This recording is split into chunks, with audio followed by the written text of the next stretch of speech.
Society of Amranthine Educators of Happy Valley Business School presents Talks on Business Essentials. We talk what we know what we talk. Knowledge is cumulative, let us acquire. Hi viewers, welcome to my lecture series on supply chain management. In this video, I am going to discuss the role that sourcing plays in a supply chain and key sourcing related decisions that manager needs to make. Sourcing is the set of business process required to purchase goods and services. Managers must first decide whether each task will be performed by a responsive or efficient source, and then whether the source will be internal to the company or a third party. Sourcing decision should be made to increase the size of the total surplus to be shared across the supply chain. Outsourcing to a third party is meaningful if the third party rises the supply chain surplus more than the firm can on its own. In contrast, a firm should keep a supply chain function in-house if the third party cannot increase the supply chain surplus or if the risk associated with outsourcing is significant. By hearing this, you may have a question in your mind: what type of products can be given to third party and what can be sourced in-house?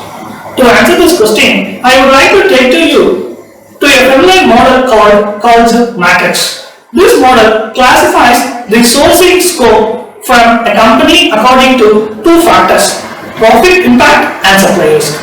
Let's start with profit impact.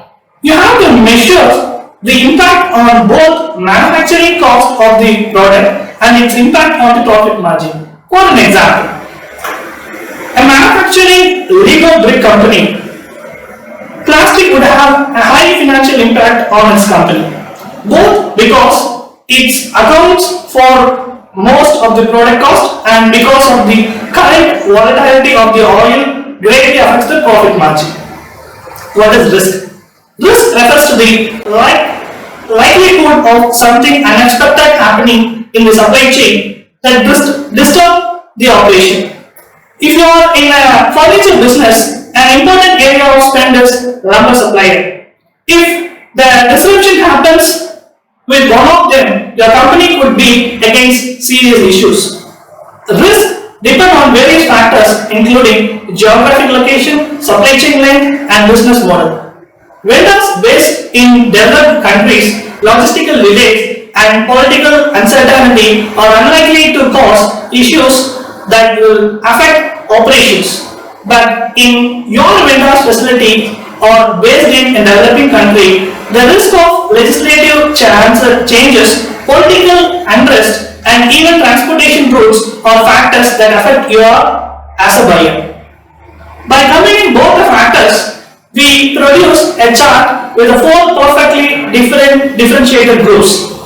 First one, non-critical items. These are low risk and low value, or the bottom left quadrant. There are many suppliers and items have low value and low strategic impact. Examples include stationery items like paper, pencil, or standard screws in a computer factory.